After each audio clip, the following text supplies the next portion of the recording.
प्रदर्शन कर रहे हैं, किस तरीके का ये प्रदर्शन चल रहा है और क्या कुछ प्रदर्शन के माध्यम से सरकार को आप चिताना चाह रहे हैं? ये भारतीय जनता पार्टी की सरकार तानाशाही रवैया अपनाए हुए है। ये बोलने पे पाबंदी लगाना चाहती है। संविधान पे इनका कोई भरोसा नहीं है, लोकतांत्रिक व्यवस्थाओं पे इनका कोई भरोसा नहीं है। जनता विधायक सांसद इसलिए चुन के भेजती है कि ये जनता के मुद्दे को जाकर के सदन में उठाएं, सरकार से सवाल करें, सरकार से उस पर क्रियान्वयन करें। लेकिन ये सरकार आवाज़ नहीं सुनना चाहती है। जिस तरीके से आप पत्रकार साथी हैं, हिंदुस्तान के इतिहास में ये पहली बार है कि 142 सांसदों को जनता की आवाज़ उठाने के लिए उनको निलंबित किया गया। हम धन्यवाद देंगे आदरणीय राष्ट्रीय अध्यक्ष जी को। समाजवादी पार्टी के राष्ट्रीय अध्यक्ष जी ने 142 सांसदों का जो अलोकतांत्रिक तरीके से इनका निलंबन हुआ, इसके विरोध में एक दिवसीय धरना प्रदर्शन हम समाजवादी पार्टी का और राष्ट्रीय अध्यक्ष जी के निर्देश पे है। लेकिन आप पत्रकार साथी से हम ये कह देना चाहते हैं कि हमारे लोहिया जी ने कहा है कि जब सड़कें सूनी हो जाती है तो संसद हमारा हो जाती है।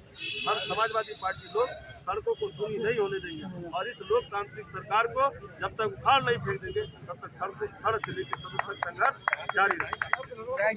उपराष्ट्रपति का जो मिनिस्ट्री हुआ उस पर आपको क्या लगता है, क्या होना चाहिए? पत्रकार साथी, जब इस देश का प्रधानमंत्री सदन के अंदर में बिक्री कर रहा था तब आप कहाँ थे?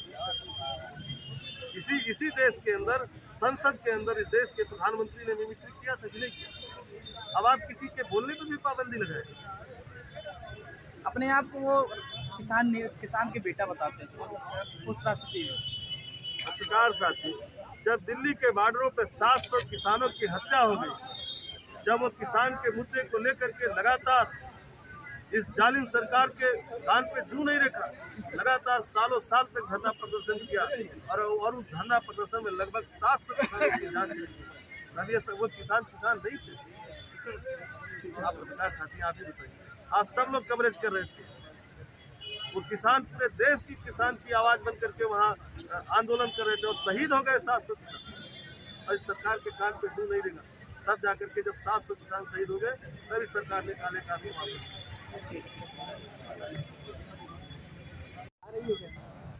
निश्चित रूप से घबरा नहीं रही है, पूरी तरीके से डरी हुई है।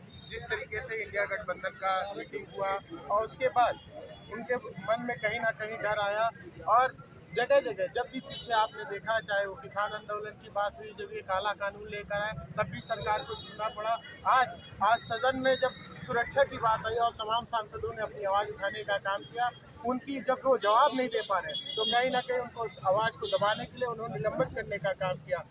और इसी तरीके से ये पीछे भी करते आए हैं, जब भी सरकार से कोई सवाल पूछा जाता है ये लाठी डंडे या प्रशासन के माध्यम से लोगों की, जनता की, आम आदमी की आवाज़ लगातार दबाने का काम कर रहे हैं। तो क्या रवैया है, किस रवैये कैसे देखते हैं आप इस रवैये को? इस रवैये को हम नहीं देखते, जनता देख रही है। और पीछे भी जब विधानसभा के चुनाव था इन्होंने तमाम हथकंडे अपना दिए थे, मगर ये इस बार जनता पूरी जाग चुकी है और पूरे देश में एक हवा चल रही है और लोग ये जो बहरूपिये का चेहरा बनाए हुए हैं, तमाम जो बताते कुछ और है, धर्म के नाम पे, जात के नाम पे जो लड़ा के हमारे आपका वोट लेने का काम करते हैं, आज जनता पूरी तरीके से जाग चुकी है।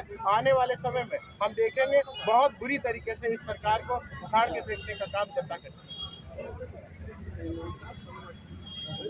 142 सांसदों का निलंबन हुआ है, कहीं ना कहीं सरकार लोकतंत्र विरोधी है, संविधान विरोधी है, जनता की आवाज़ को सुनना नहीं चाहते और मुद्दों की जब बात सांसद कर रहे थे तो इनको सुनना नहीं था, उत्तर इनके पास था नहीं, तो उन्होंने जबरन निलंबन का काम किया, तानाशाही रवैया अपनाया।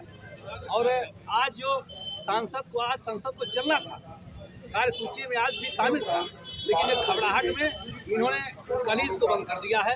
कहीं न कहीं ये दबाव में है और अपनी अहंकारी भावना के तहत इन्होंने इतने सांसदों को निलंबित किया है।